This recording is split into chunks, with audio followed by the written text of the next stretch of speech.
now he's going to go into the hijab. Makes a very good point about why is he discussing the issue now? Because there's more subjects to discuss. I want to go through some of the political statements, and then we can go to some of the doctrinal ones that he makes later. Yeah. Yes. The argument follows, bro. They are saying here you have a person called Adnan Rashid, who in the middle of a time where Iran is the only state in the world which is responding to Israel with missiles, and there's substantive damage that's being done in Tel Aviv and in other places by the Iranians. He chooses this specific time to go on a tirade, and he chooses this specific time to attack Iran and to bring all these things up, which in turn, the argument goes, serves the interests of Israel. So even if they will say, even if you don't say that you're a Zionist, of course you're not going to say that. You're going to say that your actions amount to a conducive support for Zionism, even if it's tacit and even if it's indirect. That's probably the steel man of the argument. And then they'd add insult to injury by saying the following, and I want you to answer both of those now, because now we're trying to get to the heart of it, right? They'll say, so that's okay. So first, but before that, let me just finish this. First of all, you can let me respond to this one. Do you want to respond to one at a time, or should I say both things because it can be easier? Yeah, one at a time. One at a time. Okay, go ahead. One at a time. First of all, we have now seen that I have been involved in Palestine activism for the last 20 years. Okay, yes.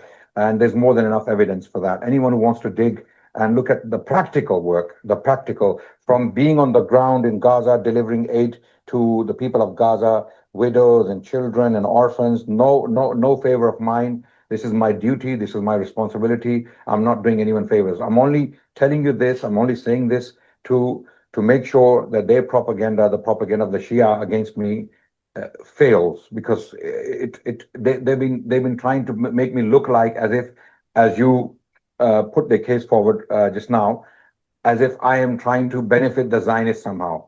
So first of all, I don't need to prove. Anyone who does basic research through my social media activism and my fundraising activism, okay, and my on the ground activism for the last 20 years, that's it. It would be enough for them to know that I am a diehard Palestine activist. No, I mean, we've established that, Adnan. I think okay. Now, moving forward, how would you answer the specific doubt that people have of you? I'm coming to that. Go ahead. Moving forward to my alleged tacit support by opposing Iranian ambitions or aspirations in the Middle East. Not ambitions and aspirations. Yeah, that they're attacking you because you're essentially choosing this specific time where they are attacking Israel to do it. You're not. This tirade didn't come at any other time. I'll explain. They will argue you could have mentioned this at any time, but you're choosing this specific time, which has a very direct impact, and it has a very direct benefit. You'd have to agree, which is probably somewhat true. It has a direct benefit for the state of Israel. I'll explain. I took a position on this conflict taken by thousands of ulama around the world, thousands of ulama. To substantiate my position, I put out a statement made by 100 ulama, scholars of Islam, qualified, bona fide ulama of Islam from over 30 countries, including Gaza. There are names of scholars from Gaza on that statement. In that statement, which I read on my channel, which I posted on my X account. In that statement, the ulama from different persuasions said, we have no horse in this race. Both are die-hard enemies of Islam and Muslims. We must not take any side in this conflict. Why? Because on the one hand, on one side, we have Zionists, die-hard, open enemies of Islam and Muslims. Okay. On the other hand, we have Safavid Iran, 12er Shia Iran, sectarian government, sectarian regime that has inflicted major damage to the Muslims around the world, specifically in Iraq after the US invasion, which they supported. Syria probably even worse. First start with Iraq. We come to Syria in a minute. First start with Iraq. They devastated Iraq. There were death squads going around Iraq, killing people with names Abu Bakr, Umar, and Uthman. There are reports by human rights organizations that put this out, that death squads, Shia sectarian death squads, militias backed by Iran, are killing Ahl Sunnah specifically in Iraq. Okay, and this was after they backed the US invasion of Iraq. They backed it, and we're going to play some statements in due course. And I think it's also shortly important to mention about Syria as well, because like I was mentioning on the stream, with, Sneeko, okay. I mean, Hijab, to be honest, Hijab, can we do this? Can we do this with evidence? Because you see, my words are not important. Okay, let's do this with evidence. Can we play those clips? Because I think we're moving subject too much here. Yeah. We don't use the audience. So I think let's stick to this point first. The point that was being made was, this is the allegation. So let's have a really brief kind of sort of response from your side. No, it's not an Hijab. It's not an allegation. It's confirmed. It is confirmed. No. I'm not talking about this. I'm saying the allegation made against you, right? So the allegation made against you is that you are choosing a time where Iran is the only country in the world which is attacking Israel, and I don't agree with that. No, I don't accept that. Obviously, with Yemen and all these other countries as well. But I'm saying that one of the only countries which is actually inflicting damage, on Israel, on the Muslims. Because even in this conflict, Brother Hijab, let me explain. Even in this conflict, 80% of the rockets fell on the Gulf countries. Their hatred for the Arabs is so immense that even though they have demonstrated the ability to reach Israel. That's right. Well, now we're talking.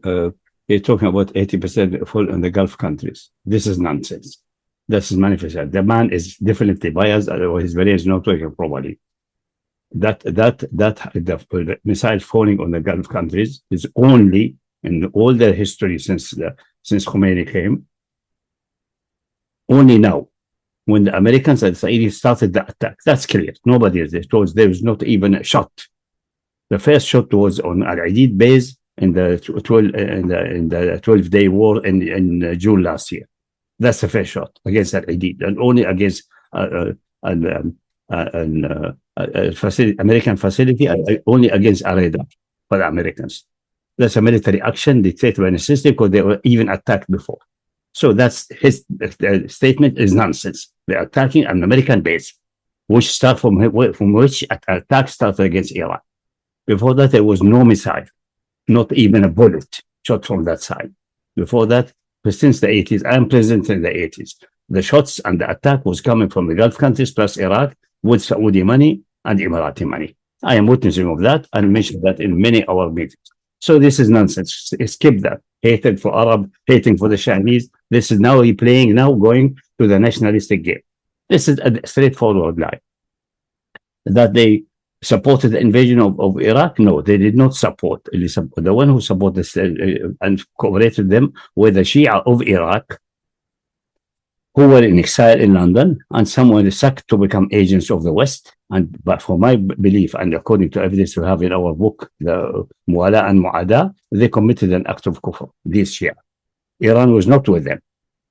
But when the Americans entered there, they played the political game. That's a nasty, filthy political game from the Iranian, from the government side, not even from the clergy and the side, and the Revolutionary Guard side. We know, I know for a fact, the eyewitnesses, don't go right and left, that at the beginning, a section of the house of the IRGC, let me clarify that I am a witness of that, supported the American, led by Qasem Soleimani. They paid him back for very nicely by killing him in the 2020. At that time, he thought he would be preventing dangers for Iran and benefiting by supporting them to go against Taliban in I think Hara.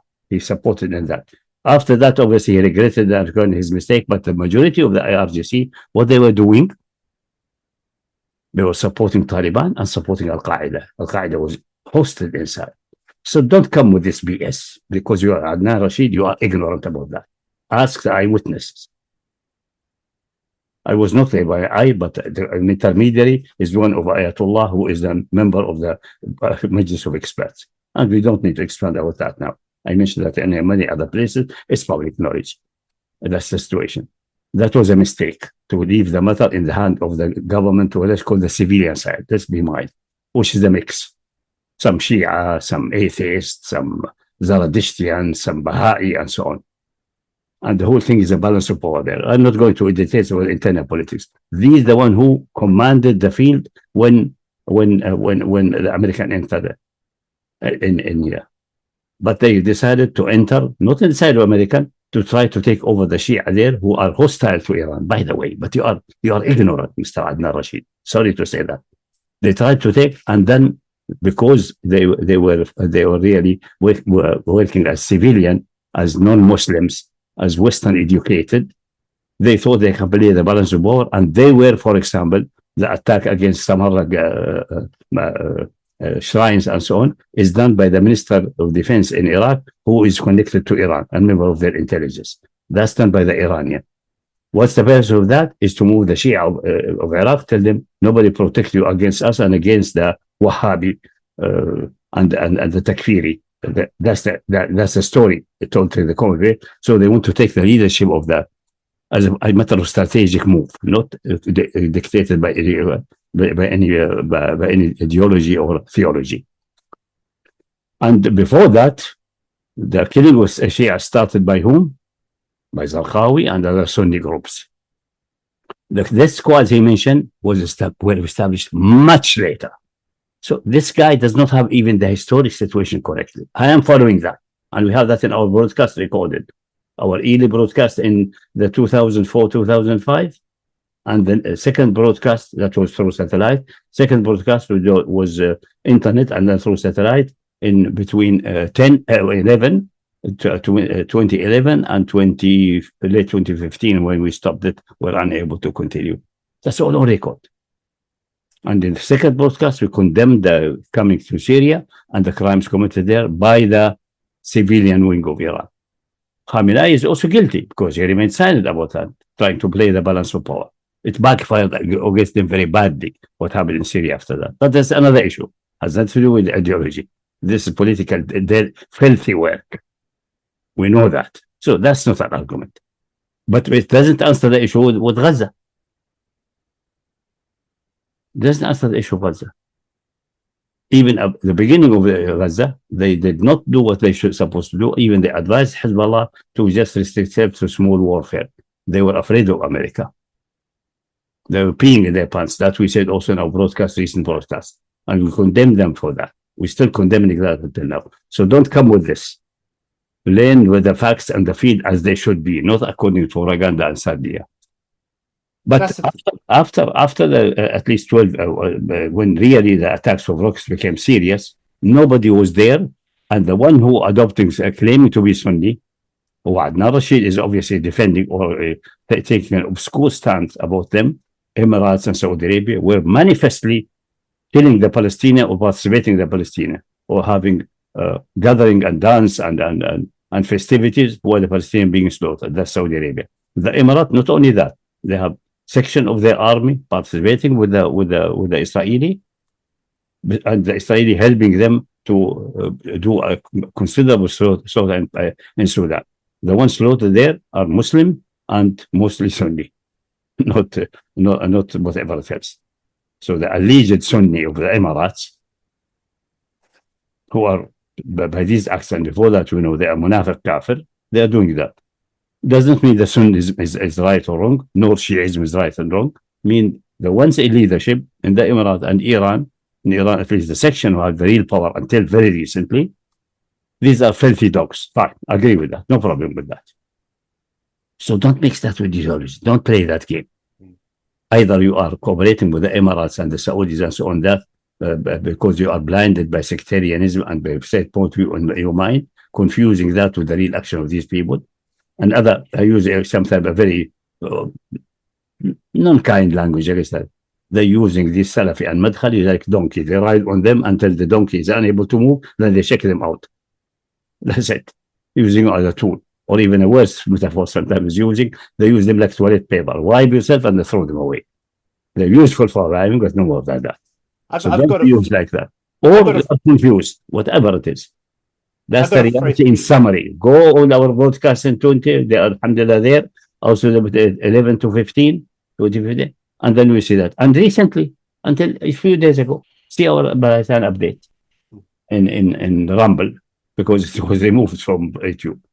That's what someone who believes that Allah Day of Judgment and should be doing. Balance. But for that, you have to know the reality, to follow the reality and not be blinded by sectarianism. I mean, that's the irony. What they want to do, he wants to take everything out of sequence to build a construct that Iran. I mean, look, I got no. He maybe do that mischievous. Maybe he's blinded by sectarianism. The world with this glass. That's the theory of Qiyamah. But the actual reality is this. Yeah, as we see in historical order. I mean, you don't do a service. You do a disservice to the issue by not looking at things in chronology. Yeah, because for us it's simple. You see an evil, you call it out. What we saw in Syria was evil from the Iranians. We called it out. We called that criticized at the time severely. Yeah, and ironically, even from the Shia side, Subi Tuhfaili was also calling out Iran's and his own group, Hezbollah, who we used to be a part of. He called them out as well. So that's what's called being objective. But to be objective, also Hezbollah actually was dragged by Iran because it's the only supporting area. This is show weak faith. But you see how they rely on Allah Subhanahu wa Ta'ala. Nobody is forsaking. The only one who giving weapons and so on is Iran, generally since decades. Okay. So they tried to resist to go to Syria. Then ultimately they withdrew. They were forced. There's no other way they get support and money. So they went in. That was a blunder. If they resisted, but not every human being is able to have such a resistance that tell for his sponsor, listen, stop your sponsorship. I prefer to die. That's a high rank. Not everyone can achieve. Hassan Nasrallah indicated that later. And he accepted their advice in the early phase of 2024. 2023, I mean, that's the 7th of October, and the early phase, with the result that they got hammered later. After that, it was clear that the majority of the leaders, but not Hassan Nasrallah under them, Hashim al-Adid, wanted to go full in Gaza, in Palestine, and invade. But because of the fearful position and the pressure and wrong advice of Iran, they didn't do it. In the time, it would have changed the situation completely, and we have less bloodshed on all sides, but it didn't happen. I mean, Iran for that, we condemn them strongly by that. This is the problem. Tufayli, who is a Shia, Ithna Ashri, according to you, Adnan Rashid, said clearly at the beginning, second week, I regard that as excessive. I himself regard. He was addressing Ali Khamenei. Ali Khamenei, you are a kafir. I think he went to extreme. He was so angry that Iran is not stepping in stronger. After 2 weeks. Way too early. So it is not like that your picture. Your picture is deficient. It has big gaps and upside down in chronological order. But the thing, this is what happens. And the other thing, I call it. I have a term for this. You might not like it. I call it the Wahhabotomy. Yeah. It's a lobotomy you get when you embrace Wahhabism. So you can have a Shia botomy, you can have a Wahhabotomy. Oh yeah, both sides. You stop looking at reality for what reality is, because you assume by magic, just by having the right Aqidah, by magic, all your actions are suddenly absolved. And also, not only by magic, you are taken over by these regimes who pretend to have some creed publicly and so on, and try to shape their actions, which may be not according to this creed, by a certain wing in the government, like in the case of Iran, or by the whole structure of the government, like Saudi and Arabia and Emirates. They regarded we need a donkey to ride on. For example, Saudi Arabia, or let's say go to the Emirates. The Emirate was structured this way by Britain. It was some mashaykhs. What's credential? They have to be a real power in the area. First of all, they were including themselves and then working the money game. We invest even in the first attack of the Gulf countries against Iran, trying to topple that new regime because it's revolutionary and dangerous, or not because it's Shia. They don't care. They were friends of a Shia before that. But the Shia was never intended to invade them or change the regimes. This is a regime who never announced clearly, but was clear. It's a revolutionary regime, it's a republic, and all of them are monarchies and dictatorship. And these other guys have some kind of shura and democracy, quote unquote, in their country. Deficient, no deficient, we disagree. So they regarded this as a danger. It will radiate and shake our faces. So we have to fight against them. Everyone is fighting against them, financing, except the Emirates, who's selling here and selling here. So the Gulf countries blame the Emirates, what you're doing. Say, we are business people, we sell and buy. If you want, the weapons are coming with that. We are getting there in Jabal Ali and goods and so on. If you want us not to bring it to Iran, come and buy it with a better price. That's it. They were salespeople. When the first Gulf War ended and so on, they amassed such a wealth and established them so well. And they were also intelligent. They developed certain local industries and so on, not like the Saudis and Kuwaitis. These are dull idiots. They felt strength. Somehow, by the time Allah Ta'ala was whatever the complicated condition inside the society, the leadership became arrogant. They thought we are superior to the neighborhood. Okay, we cannot attack the neighborhood directly, but we can try to put roots in Africa and get the gold and these and things. That's the beginning of their expansion. And they continued expanding. Now, how can they give themselves a credential? Because their history is clear. Most of the rules, except some of the Qawasim of Sharia, the rest go back to fathers, grandfathers. What was the income of these guys? What was their credential? The income was confiscating some of the money of the poor guys coming to fish for pearl. And second, take the other part of the money because these guys come without wives and so on. They're coming just to fish pearls. Hopefully someone will get a pearl who shall give them enough money to live the next 2-3 years. That's it. He keeps some money. They cannot take everything. Otherwise no oil comes, so they have to keep the balance. They will take really enormous taxes. But how to get to the rest? They open brothels so they can serve the sexual needs of that guys. They are brother keeper. You cannot present yourself to the world as a brother keeper. You have to have some idealism to offer to the world. America can say, I am master. I am democracy, the best democracy in the world. I'm offering it to the world. Fake, but you can say that. What the Emirates is offering. So they adopted Islamic, but they knew that Wahhabism is adopted by the Saudis. So they adopted another Ash'ari Islam. Follow the history. And they went from there. So they gave themselves Islamic, claiming they are the president of Islam, even have conferences which attack Wahhabism. That was either the century later, last century. And then later on, when the wave was established that they expanded and they adopted other Islamic movements and established schools and so on, and they adopted even some Madkhali, thus undermining Al Saud. And later on, they did even going against Al Saud in Yemen and so on. Follow history to know what's going on. These have get this credential. So they're munafiq. They're Islam. They offer that we are the protector of this. We are protector of this. It's just nonsense. It's just utter nonsense. Complete nonsense. And recently, when they got that and dug root, they even allowed Hindus, because they have a considerable Hindu minority, to have mandar temples and so on like that. Are they Hindus? No. This is a way to establish a relation with India and so on, to have another support, another wing. They're sellouts. They are ready to sell their own mothers in a brother house. So they get killed by giving themselves the cover of being supporting of democracy, supporting a religion, supporting this, etc. Saudi Arabia, they have only Wahhabism. That's their roots 3 centuries ago. Now they are clearly trying to get away from this roots and become, now we are establishing a peace and security in the country. That's our credential. We created a new country. That's our credential. We have white elephant projects like this NEOM. That's our credential. And this all have free trade now and covered up for the presence of foreign forces in the domain. That's the political reality which you have to study. You have to work in that hard and to know it.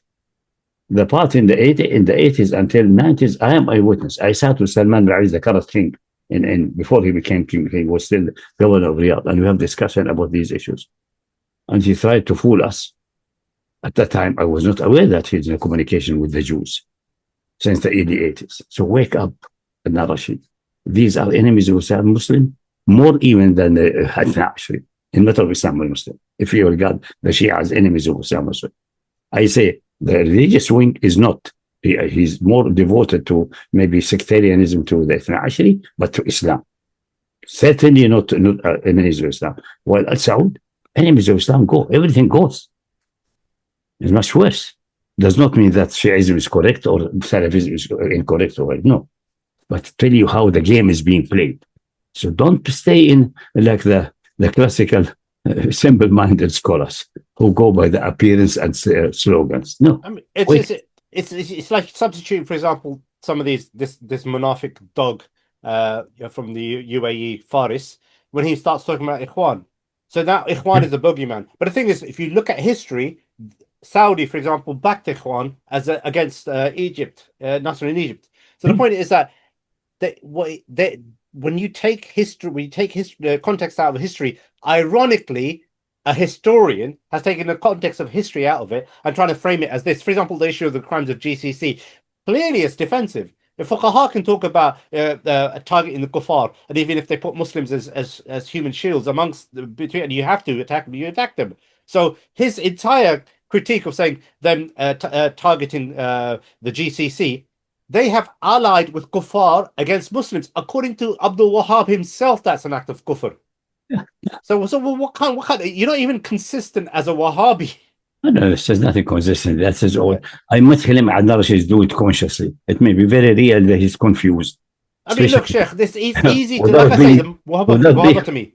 Without being nationalistic, because it's Ajami from India, and these usually live in another world. Sheikh, look, I could say it because I'm from Pakistan originally, or India, Pakistan. I could say this. But from an Arabic, I will not accept, because he read Arabic, he knows what he knows a little bit.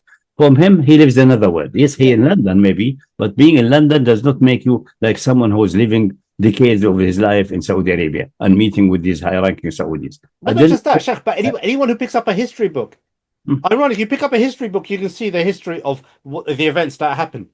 Yeah, it doesn't require a PhD to even do this. No, but it's not following up and putting things in context historically, overcome the sectarian vision to the reality. I mean, personally, I call Adnan the Timu historian.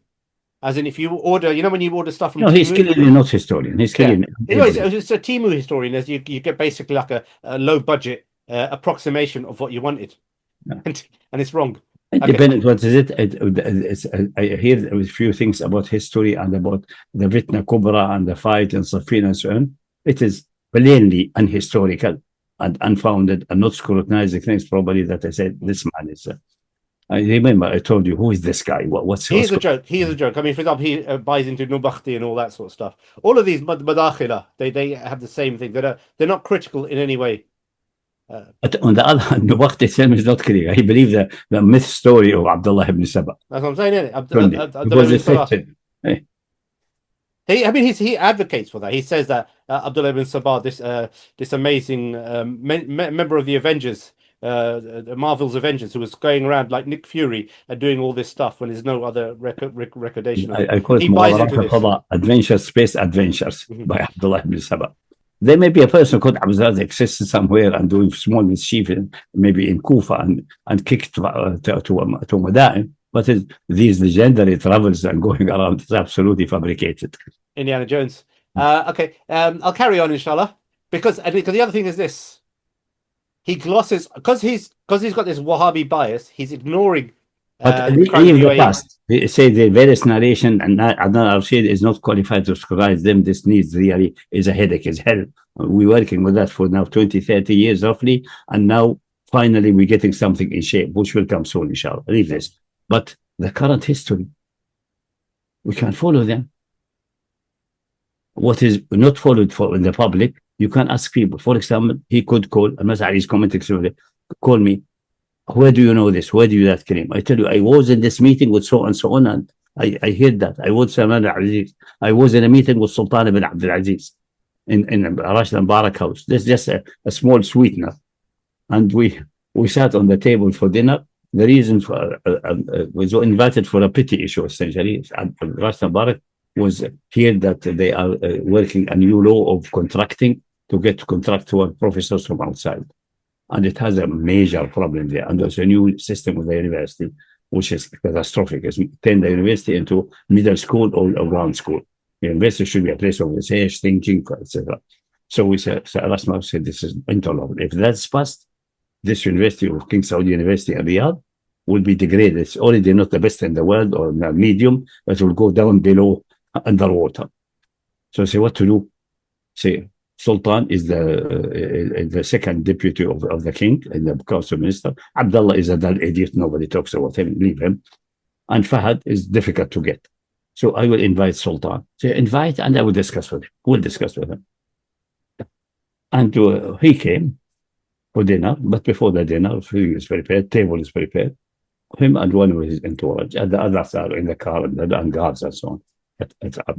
Plus, Mubarak is a prominent personality because of historic reasons of Al Mubarak, who are actually from Hukuf, from the Eastern region.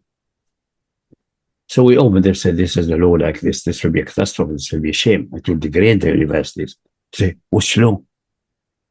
Say this and this. Say, I'm not aware about that. Say, it's being prepared in the Department of Legal Affairs of the Council of Ministers. He called someone that Lord called me so the secretary. I was come. Say the law which addresses this and then tell me when I go. It was the weekend. Like that time, the weekend was Thursday and Friday. It was Wednesday evening. Tell me Saturday, inshallah, to get it. I deal with this. And he got it Saturday later and chucked it out in the bin. That's gone. Anyway, then we went to dinner. I sat next to him, my right shoulder to his left shoulder. Yeah, he was to my right. Sultan Bin Abdul Aziz. I know many things about him, but and I trained myself to avoid these titles like Your Highness and so on by knowing the oldest son of him. I say Abu Khalid. He's Abu Khalid. His eldest son is Khalid. So I tried to establish some kind of communication. These are tyrants and you have to be smooth. And he's a smiley face. Sultan is an extremely smiley face, but in reality, extremely cruel. So just when I eating casually, I say, Abu Khalid. So now, I say, your coming really today should be highly appreciated. Say, why? Say, because you are working all day. I know it's not true. In the ministry and you're visiting the various bases because he's the general inspector of the army and so on. And this weekend and this evening should be allocated to Khalid. The poor Khalid is missing you. It's just a guy, he's talking on the table and try to get the atmosphere a little bit more humanly. And he said, تخسأ مع خالد. I will ما أفضلها على هالوجوه السمحة. Say, down with Khalid compared to these radiating faces of professors of respectability. So he's more hypocritical and sweet tongue than myself. And then he started mentioning story. He mentioned the following story. When I said this story with high isnad, we talked about it. At the time there was not the invasion of Kuwait yet happening. Not yet. He said about Al-Sabah and so on. Say this Kuwait is this entity is questionable. How it exists independently like that? Say, do you know that one of the issues is that there was an issue between certain Bedouins from Kuwait attacking our Bedouins and so on. So we wrote, my father, Walid Al-Aziz, wrote to Al-Sabah, telling, now even all the time in an area, one of Al-Sabah, saying, there's Kuwaiti in your area as designed by the British, restrain them. And he answered him, they are not in my area. I don't regard these borders. I'm only in the walls. There was an area known to be the walls of it. Inside the wall, I have authority. Outside, I cannot do anything. So he said, my father told us, this document is very important. One day we'll be able to take everything, put it under and use it for the long future. Then he said about Al-Sabah. My father told me when he was exiled in Kuwait, he said these Al-Sabah had nothing Islamically. Said, like what?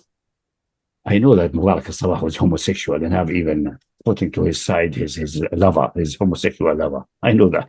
But Sultan cannot mention that story because he himself is accused to be homosexual.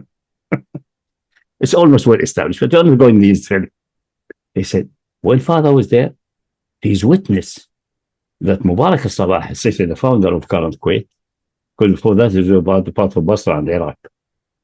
Mubarak al-Sabah was publicly and openly not fasting and breaking fast publicly. يعني essentially a kafir. In the Wahabi point of view, he's a kafir. والهذا مجرم. But Sultan Bin Aziz, from his father, Mubarak al-Sabah directly. Do this isnad whatever you want. You're just chatting on the table. So I sat with these people, many of them, many other minor al-Saud and discussing, why don't you do that? Why do you pressure? I sat with Mamdu Bin Abdul Aziz. And that was the so-called the director of the strategic office in the Council of Ministers. I told him, this is what the strategy about that say.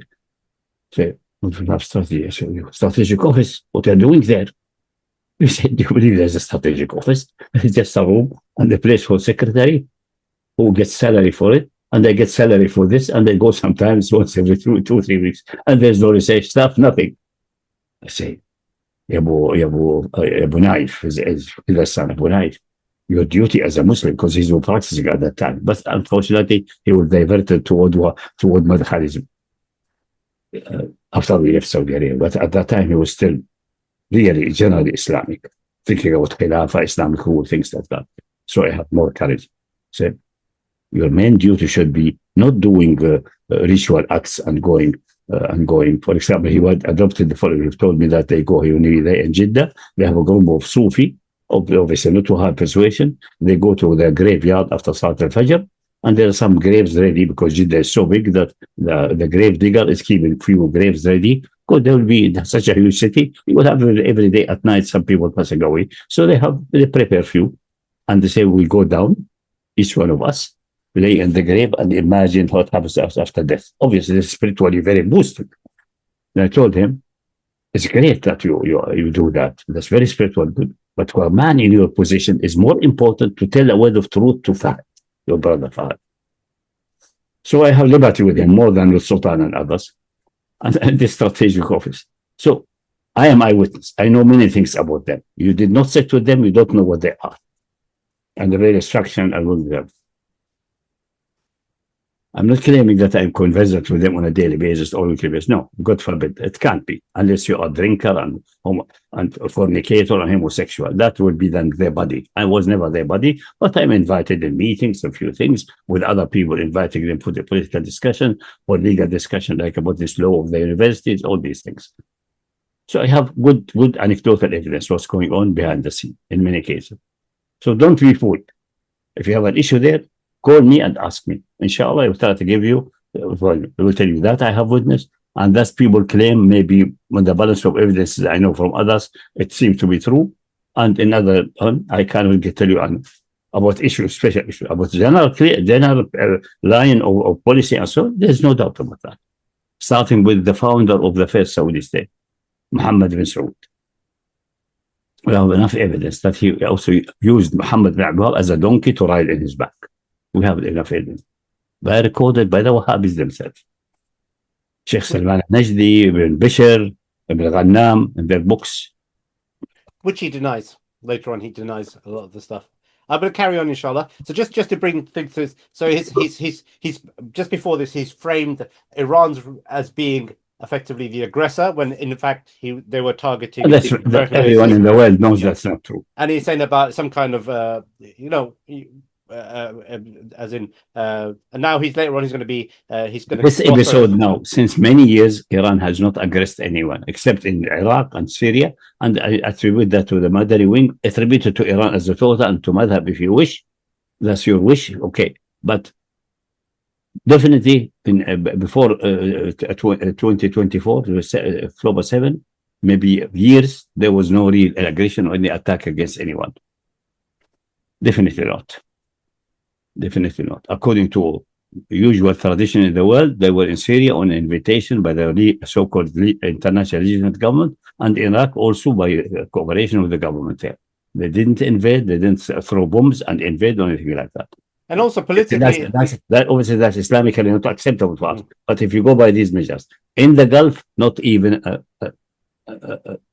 a shot or a bullet was fired for decades. I mean, it comes back to their paranoia since the Iran invasion, which is strategic depth and proxies, etc., etc. Not to exonerate them, but if you're going to do political analysis, then you have to at least be just. And if you want to look at history, you have to look at it accurately, which is not. No, but he just said with his own tongues the most of the rockets are falling on the Gulf. So you're talking about the current situation in 2025 and 2026. That's clear what they told.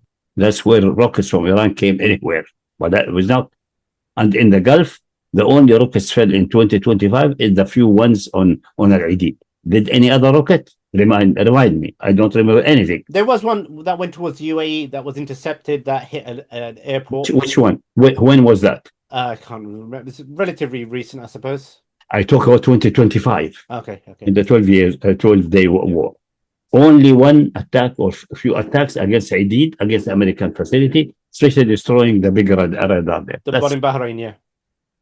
No, that time there was none in Bahrain. Okay. Only against Aideed, a symbolic response to the American attack. That's it, which was a mistake. They should have responded much harder. But now they corrected their mistake. And this year, all of that is happening. But again, Sheikh, it's all up for this guy. Everything is about a sectarian point of view. So that Chinese country, I don't care. That's why but the physical reality is in 2025, not even one shot toward any Gulf country except this one or few requests hitting Al-Aideed. And most likely it was communicated through Oman to America to be less symbolic because you attacked us.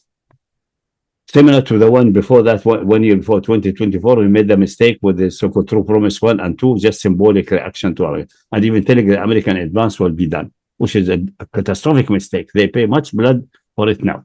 They should not have been that, but they missed it. They were, let's say it for openly, they were, as I said many times, they were peeing in their pants, fearing the American boogeyman. And they said at that time, this is a bluff. If you beat hard, the America will run away one day. At that time, we would have run much sooner. But they didn't do it. Especially 2024 was a golden time. That was the time of Biden, and Biden is so weak and with no decision, he would most likely have run away. Just doing, intercepting some missiles and so on for Israel. That's the maximum they have done.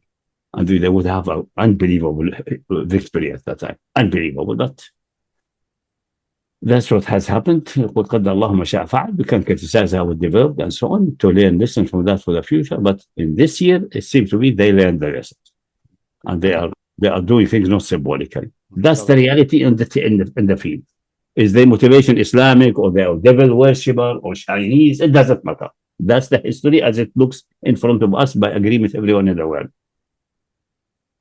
For those who actually look at history and events. That's it. That's the way to go. I'm going to carry on, inshallah. There's plenty more to go through, inshallah. They have reached Tel Aviv.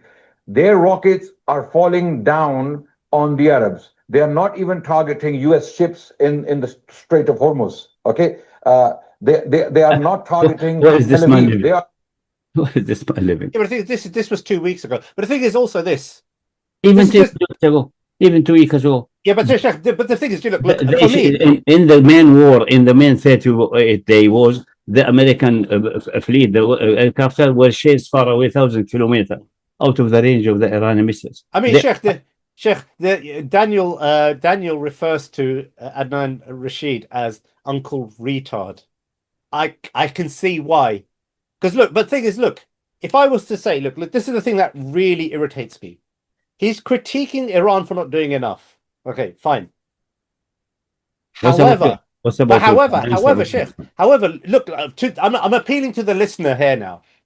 Forget me, forget Massari, forget everyone, yeah? If you are to critique Iran for not doing enough, what category does an entity or entities who have American bases, who facilitate the Israelis, who provide rest and recuperation to the IDF. And one of them at least is killing Muslims in Sudan. Yes. And continuing with a civil war now for several years in which vicious bloodshed, rape, and so on, even genocide. Yes, Sheikh. I mean, here's one.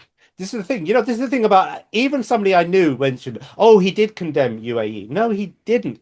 He said this, that I condemn all bloodshed. Let's put things on parity here. The RSF, because this again, there is a Hasbara, the equivalent of a Hasbara cheat sheet, which is being sent by the UAE, which is that both sidesism. The Zionists say both sides are bad because that covers their back. The Madkhali, the UAE Madkhali vermin have their own cheat sheet, which is that Ikhwan were killing on the other side, and then the RSF were, complete lies. The RSF were conspicuously backed by the UAE. Al-Fahshar was exterminated, 2,000 people exterminated, men, women, children, and it's visible. You see the videos to the extent they could see the blood from satellite images of soaked into the ground. So current events. And here, what was this? Later on, he'll say that, oh, I condemn those who kill. So you want to be ambiguous when it comes to your cretinous sect, but you want to be explicit when it's somebody else. So if we put things on parity, Iran, you didn't do enough in Gaza, agreed? But how does that compare to somebody who provides ordnance, provides logistics, provides airspace, participates in bombing Gaza, bombing Iran? You're going to be quiet about that? You are in charge of a dawah organization. Are you compromised?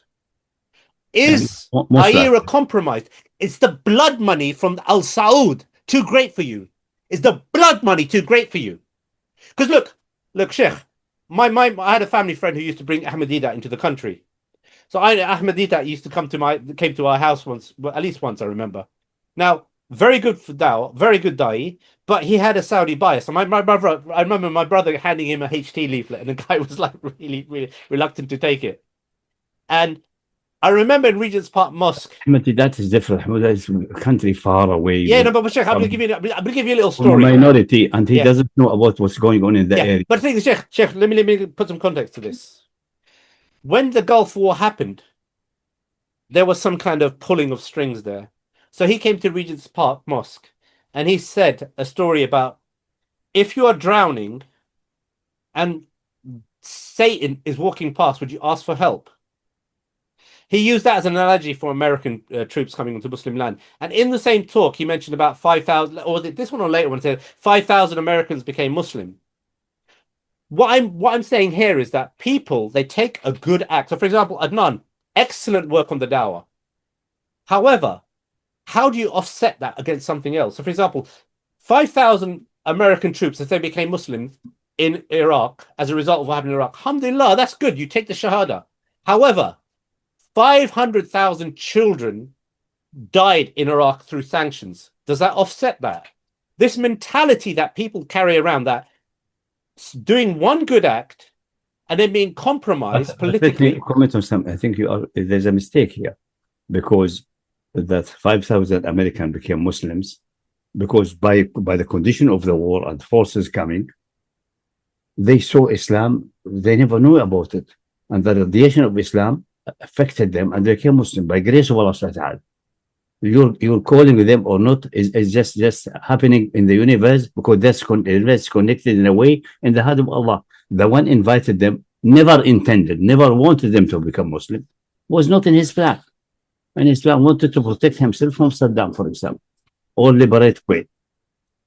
Or on the American advice, let me go there and do the job for you and smash Iraq. Say, okay, master, do it. The most important that under my bum, the chair is not shaking. That's all what was it considered of Fahad. That's it. Besides, that's how they bamboozled them. Besides, from my own information, from Ibn Uthaymeen, seized by Shabab in time past, and they told him, how can you accept that so many hundreds of thousands come and do this and this? Say, Wallahi, the fatwa was not like that. The king offered to us that we are in real danger. We will invite a small contingent, 5,000. If we put them near Kuwait or near Iraq, Saddam will not dare attack them, because otherwise America will destroy him. That's all. So for our own protection, we don't care about Kuwait. Kuwait and Iraq should go to hell. We don't care about them. What we care about ourselves. So because of the necessity to defend ourselves. And since the Council of Senior Scholars believe that Saudi Arabia is an Islamic domain, an Islamic country, and so on, even if he has offered them, we have to liberate Kuwait. Say, what's to do with the liberate them, let them go and ask for the Americans. It's not our business. We have to protect ourselves first, because you claim we are unable to protect ourselves. Okay, only symbolic numbers, because they asked. That's Ibn Uthaymeen saying. I don't think he's lying. He said it is just a symbolic number. There will be no problem for society here, because they were afraid if 100,000 come, the American soldiers have to know drinker. You need prostitutes, need that. That's well known. They in the Far East, they have to take break from time to time to go to Bangkok. What they do in Bangkok? Prostitutes. That's very clear. So the people are aware about this general sex structure in the world. I said, no, it's just a few thousand be on the border, far away, isolated from society, in their own camps, not allowed even in the cities to that. That was, and the Prophet was weeping. So we gave the fatwa based on that. Obviously, Shia rebuked him. You should not have given a blank fatwa like that. You should have formulated it. See, we cannot. What he said, put on the table, we agreed upon. To protect Saudi Arabia. For defense, it was clearly for defense. Nowhere to attack anyone, not even to liberate Kuwait was not mentioned in the fatwa, by the way. That's it, the public fatwa. But how it emerged behind the scene when you from Shabab sitting with him. Now these Shabab are multiple and most likely trustworthy. I'm telling you that it's not. And Ibn Uthaymeen was weeping and almost collapsing because they put him under severe pressure. And in many situations he admitted, we did that, we should not have done that. Say, why don't you say it now? Say, I'm a coward, I can't say it now. So this is the result of Allah's action in the universe attributed to inviting the forces. It resulted that by necessity of the universe, not by the intention of the people. It's not a good deed to invite these people in the first place. Absolutely not. And the justification given to these dumb scholars, the Council of Senior Scholars, is a wrong justification. But they swallowed it. Some of them because they are living behind the moon in the ivory tower, and some because paid. We know some of them are traitors. They're paid. We have this and we have this. That's all what you know. That Allah works in the universe in certain mysterious way. That's His working. Alhamdulillah, that happened like that. But not even one hasana goes to Al Saud or the Council of Senior Scholars. Definitely not. It is just pure grace from Allah for these guys. That's it. Pure grace from Allah subhanahu wa ta'ala. I mean, the reason I mention that is because what people tend to do is they see certain good acts and they gloss over some complete travesties. Yeah, but I guess it's important to have the attribution. Okay. Also, the same in Iraq, many of them went there, embraced Islam. The same in Afghanistan, by the way. Many important ones who have now influencer, they embraced Islam there. They were shocked by the character of the Afghani, their generosity, their purity, and so on, and they embraced Islam there. So that happened in the universe. Who is allowing to happen? The exalted, the majestic, Allah subhanahu wa ta'ala. Not me, not you, not Al Saud, not whatever ruler was in Afghanistan. It's not in our car. Definitely American did not have that same plan. They could not imagine it even. But it happens against their will. By the permission of the exalted and majestic. Blessed be His names. That's it. So don't attribute it to the wrong direction. Only that one direction. I mean, I brought that up as a separate example just to show that people tend to gloss it. Because even there, we have to clarify to them. No, this is not intent. You cannot attribute that for them that it brought these nice effects. It was never intended. If they knew it would happen like that, they may have not called the forces or told the American, we, your people, anyone who is suspicious, kick him out. I'm going to carry on because it's going to get a lot worse, actually. But I'll play it, shall I? But I've got the timestamps there, so I can skip as needed. Are targeting Gulf Arabs. They are destroying their infrastructure. They bombed Qatar. They bombed Bahrain. They bombed Kuwait. They bombed Saudi Arabia. They bombed. 80% of the rockets fell on the Arabs. Yeah. And my consistent position on that is, I think, probably the same as yours, that they should not be doing that because these are Muslims. So Hijab is saying not to do that, but Hijab is mistaken because you do not see what the reality is. Their American bases, their bases. Yeah, their bases. Not even outside the bases, because the country giving bases and giving permission them to be used is an ally of the American, de facto or de jure. Maybe there's a contract even of alliance. If it's not an alliance, then there's at least a contract for the base. With this, you'll be with the Sharia ruling, but both of them are ignored about that, is that allies are treating the same way. Let me give an example. In Muslim, the Messenger of Allah got his adba, this is a camel which was very fast. Not the qaswa. The qaswa he has from Mecca, from Italy, but the adba. It was called Sabiqat al-Hajj, the fastest one in Hajj, because when they go for Hajj from certain areas, maybe from Najd or somewhere, there's a camel which is in the front, which is fast and lead everyone. Called Sabiqat. They intercepted this Hajj campaign of this people. I don't know which tribe it is at the moment. Maybe it's mentioned in the Hadith. And they took the Sabiqat al-Hajj and few of them prisoner. All of the one who owns and runs Sabiqat al-Hajj. So she has certain logos and so on. It's like a holy cow, a holy camel. And got them to Medina. The man was tied to a pillar in the masjid. And the Prince Allah took this as part of the booty. And he took it to himself as a part of the khums, as a head of state or as a prophet. Anyway, whatever khums, is it because of being a head of state at that time or because of what? That's a disagreement between the scholars, but he took it. So the man who's going to say, Ya Muhammad, with which justification you claim you are just and you receive a revelation, you took Sabiqat al-Hajj, disregarded as untouchable, and you respect al-Hajj and Shahr al-Haram. What's happening? What did he answer him? بجريرة حلفائك من ثقيف, for the crimes committed by Thaqif, who are your allies. And Thaqif ally of Makkah, they are warrior. Okay, the man did not answer. That is clear. So the fact that this tribe is ally of Thaqif make him liable of being a warrior by definition, by Ikram. So he was dumbstruck. Then Messenger passed him next day, saying, Muhammad, I was a believer before that a Muslim, relieve me. Say, if you would have said that when you are in control of yourself before being taken prisoner of war, you would have succeeded completely in every respect, in dunya and akhirah. Also in dunya, nobody can take you prisoner of war. But it cannot be accepted from you now. And he exchanged him with some Muslim prisoners by another hostile tribe. And he told him when he was delivered against the Muslims there, obviously they do exchange in a way, in a secure way. Tell him, if you still have going back in your heart what you said to me that you are a Muslim, then after getting there, the deal is finished, you come to me that, not before. It's very clear how things to do, in Sharia point. But this man is ignorant. He does know that. I think also having hijab does not know about these fine points. I mean, hijab does push back quite a bit later on, but this is the thing to also note. Even in the Wahhabi doctrine, allying with kuffar is kufr. Definitely, but independent of that, at the moment an entity in the Gulf who has bases, the attack comes from these bases, that country is an ally to an American factual, and they are liable of being attacked according to the rules of war as it should be. Fine. Now they may say, we are under duress. Say it publicly. We can't do anything. We are at the occupation. So spare us and just attack the American.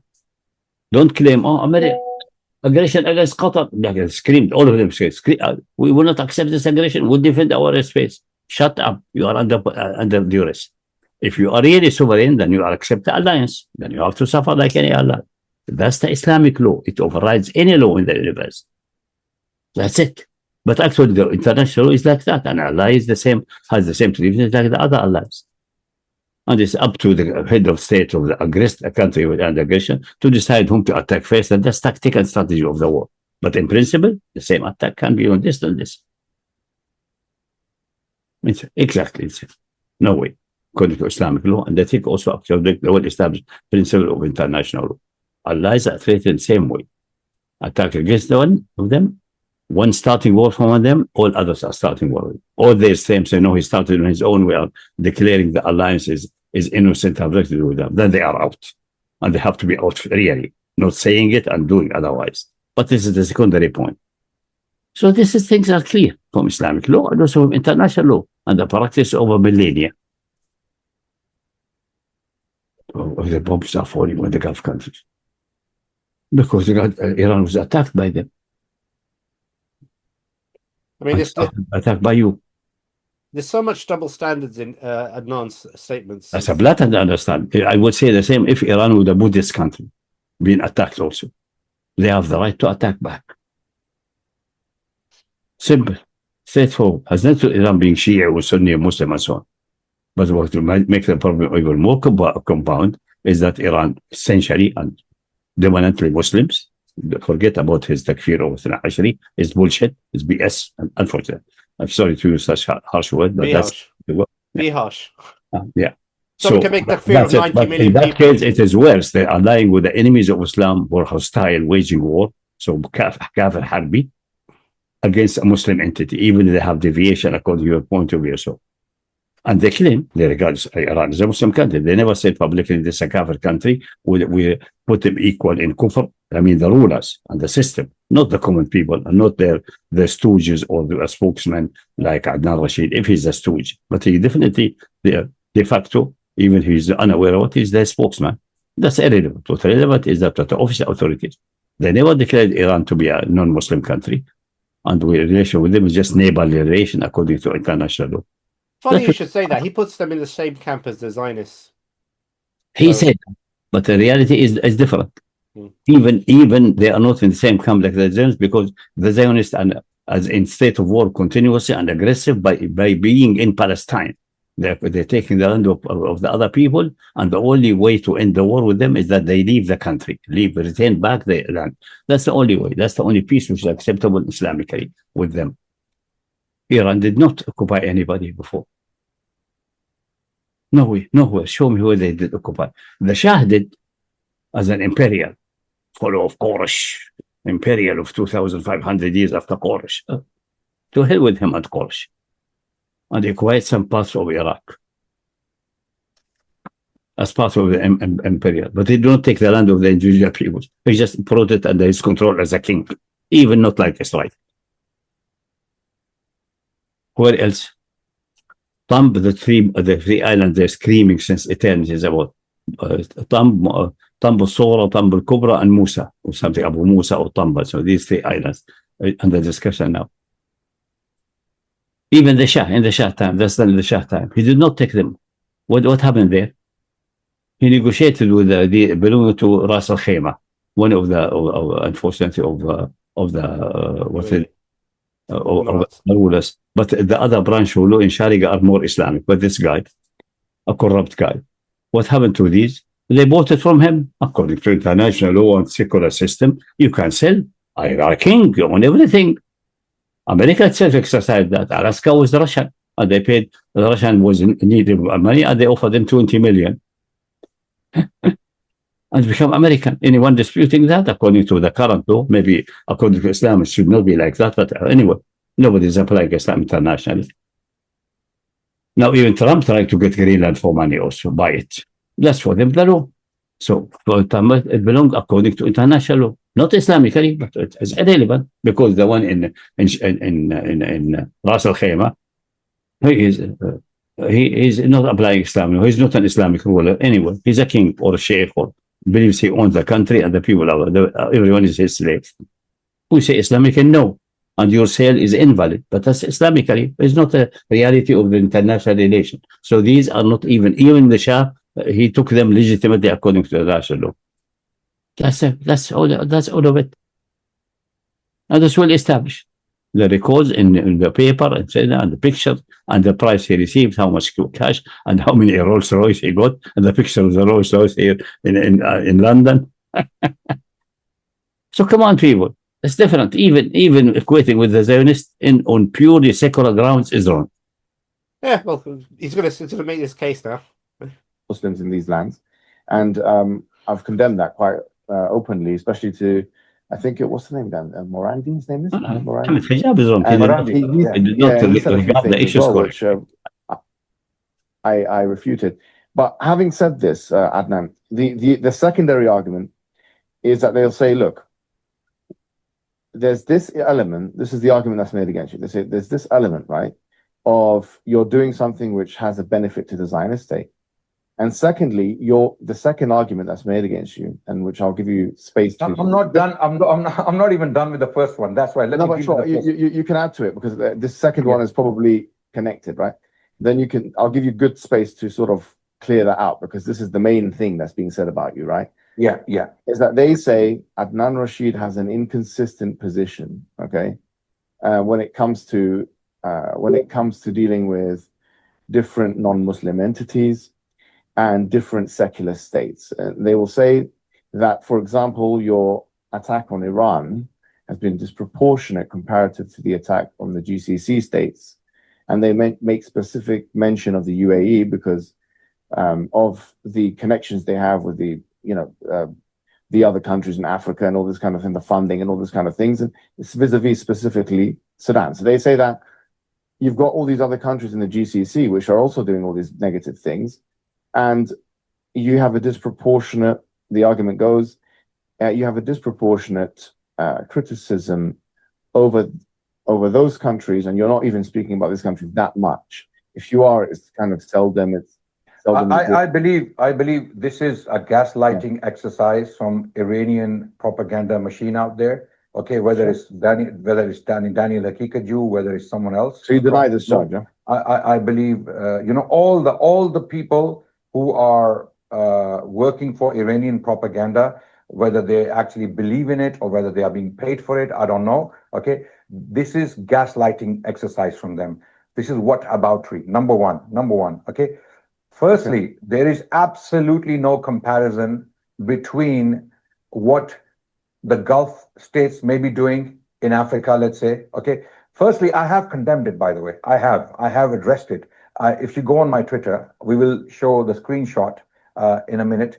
But what they want is, they want me to leave Iran aside, Iranian crimes aside, and they want me to start talking about other cases. So every time I criticize Iran for its crimes in Syria, its crimes in Yemen, sectarian mass murder, genocide, there are 500,000. First of all, let's check the death toll. Can you put up the screenshot of the death toll from Syria and who's responsible? My admin will put it up. I want to talk with evidence, Hijab, brother Hijab, because when I use my words, people think this is from me. This is coming from me. Okay, here we have it, right? These are different human rights organizations that give us death toll. There is Syrian Observatory for Human Rights, okay, SOHR. They have told us, or they have given us the numbers, anywhere between 656,000 to 657,000. Sorry, that's just an advert. I think we answered that. If we discuss Syria and so on, the man is not getting out of his bias. It's clear. His point of view is sectarian mainly, and maybe he's paid by the Emirates or not paid or supported in secret ways, or Saudi Arabia or something for da'wah. He cannot get out of this. He cannot become aloof above that, and he still somehow in the background believe that the Emirates or Saudi as regimes, that they are somehow Islamic or can be concluded as Islamic generally, because their proclaimed madhab is somehow the correct Islam in his point of view. Iran again is a kafir entity because they proclaim madhab according to his sectarian point of view is a kufr madhab. That's essentially what's in the background. So they cannot be treated equally. The reality is that all these states are essentially, if you look at the law, constitution, and so on, are kufr states. The population is another issue. Is another issue. I mean, for example, he said, "I've called out what's happening in Sudan." What he did was he was ambiguous and says, "I reject all the killing." That's great, but one is clearly, unambiguously backed by the RSF. So if you don't have double standards, and for example, he said about Yemen, they killed. No, I think our main discussion should be going to the fundamental usul. His position is Islamically wrong and historically not founded, and that's enough. We are not going to establish is he an agent of the Emirates, or is brain dead, or he's as but the thing is, I want to call out certain very specific things as well. What's the name he's giving him? Uncle Retard. Uncle Retard is retard. That's a good compromise. Leave him retard. Now, is it by intention to pretend to be and so on? Is all irrelevant? What I want to see objectively from Islam ground and historic reality, he's wrong. That's all what we to establish. That's what I want to carry on because I want to check his argumentation, and also later on he starts talking. I think this way we waste time for no good reason. Trust me on that. Okay. This will divert the issues to Adnan Rashid agent, this bias. It's irrelevant. Okay, in which case, we have give the main line and show that historically is unfounded by necessity. We can prove it, and from Islamic point of view is a deficient point of view. If we want to discuss the issue Shia, kuffar or not kuffar, we discuss it in another video. That's about purely ideological. That's better. On this video, if it's okay with you, I want to skip to a couple of things. So just to give you a synopsis, he starts talking about Israel's killed less people, which is again, because if he puts serious numbers all on Iran specifically, and then he starts to bring up numbers. But at the end of the day, look, no one's glossing over what they did in Syria anyway. except for people who are nefarious and basically what you call tankies. I would say this belongs to another category. Yeah. I want to skip ahead because he starts talking about another critique he has about Iran is about nuclear weapons. And then he says this. He says, so Mohammed Hijab brings up the point that Pakistan has nukes, and he says Pakistan has never done a genocide, where he's denying within living memory what Pakistan did in Bangladesh, the Pakistani army. Exactly. I suggest even Mohammed Hijab bringing Pakistan is a mistake. That's all mistake. That's all a mistake. That's another issue of discussion by itself. But the point is, it's good enough to because Mohammed Hijab's point of view on this was to kind of like his point of view that having nuclear weapons is a criminal act and America should not have it, but because they're kafir they violated it, and the other should not. But the other have now a kafir entity which use nuclear weapons, is threatening everyone with flexing its muscle, and the only one giving them the courage to continue this way that they threatened with the nuclear card. The other countries, even if they're Chinese, have the right, and they should, if they're sensible, to obtain nuclear weapons as a deterrence. That's it. This is what happens. This is what Uncle Retard has done. That's a Sharia and philosophical and moral question. But okay, I'm just going to explain to you because I've watched the video twice. This is the thread he's making, that Iran did all this. Iran is somehow just the same as the Zionists. This is an unhinged regime who's sectarian. So the Israeli says they're eschatological. Bajit is saying that they are sectarian. So they have a nuke. They're going to do this. It's an entire. They want to kill all Sunnis. They want to kill everything. That's his mentality. That's why I thought it might be useful to put in the thing about the nukes. But then again, and the Americans would subdue everyone. Yeah, but the thing is that this again, he's living the Wahhabotomy is not able to see kuffar as opposed to them, because again he puts them in the same camp as the Qadianis. So for him, a Shia, a Ashari is the same as a Qadiani. So we have Arash. Let's focus in this. Yeah. Let's mantle him as in this irrelevant issue for us. The other issue, who is legitimately owning nuclear weapons, that's another issue, and we discuss the main countries who are under scrutiny. Leave this as an issue, number one. Secondly, another issue is that what you mentioned about that Iran want to kill all Sunnis and so on, which is obviously a mental operation. No, that's what I'm saying. He's trying to put this as a picture. He's trying to paint this as a picture. I understand that, but it doesn't belong to the main. The main thing is to show this man is historically wrong and ideologically offline. Now to deconstruct his issue with the sectarianism, we have to discuss the issue of Iran being if actually being kafir or not kafir, etc. We have to discuss it in a separate issue. That's a separate issue unrelated to this, how historically developed. That's another issue. A third issue about the legitimacy of nuclear weapons or not. That's the thing. Leave two other videos. These are substantial issues who have philosophical, moral importance. Okay, in that case, what I'll suggest is this. If we do the next one, we'll start at a timestamp around 1 hour 49 minutes, because he talks ijma of takfir on Rafida. That needs another approach. We'll see what's his arguments. So would you like to call it a day for today then? Yeah, that's it. Because the other one needs another mindset. Okay. That issue, not connected to the current war and so on. Okay, just briefly, abstract creed and its evidences and so on, going through history.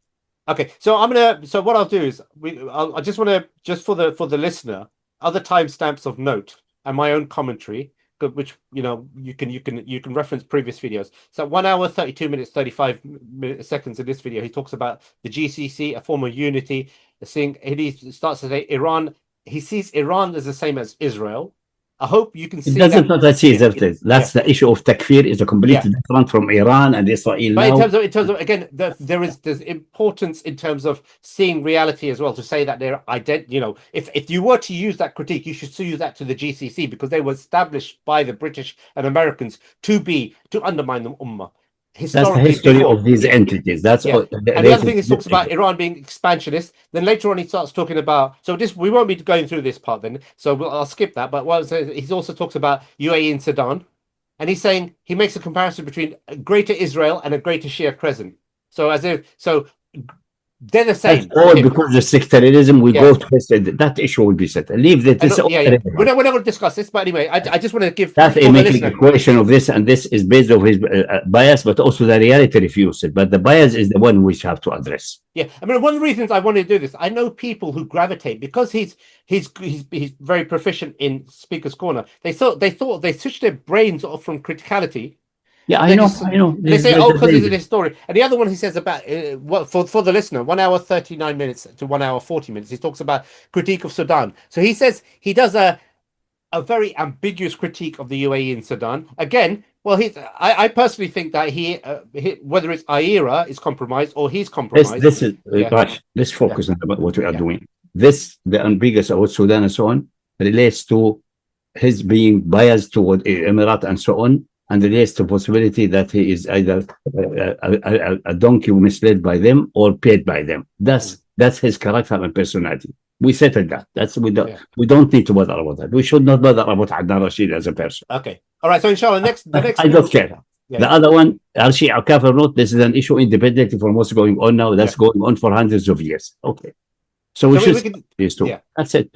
Yeah, the one, I think our answer is clear. We mentioned history. I gave eyewitness report, and I'm older than him. I attended to events which not attended, but even at events going on until now, he's clearly not aware about them in the enough details and the enough scrutiny the way it should be. And they're not aware about people who did not make takfir to Shia, but they condemned what happened in Iraq and to Syria to the sharpest and so on. So it is not. He's not well informed and not well balanced. So he's not very. No, he is a retarded historian. That means that he's not qualified to talk to him, and nobody should take him seriously. That's how we have exposed it enough for the people. And concerning the various ideological issues, we refer to the book of Tawheed, of Dua, and so on, which is nonsensical. Yeah. I don't think he should start an introduction with that, unless he want to connect with the fear of Shia.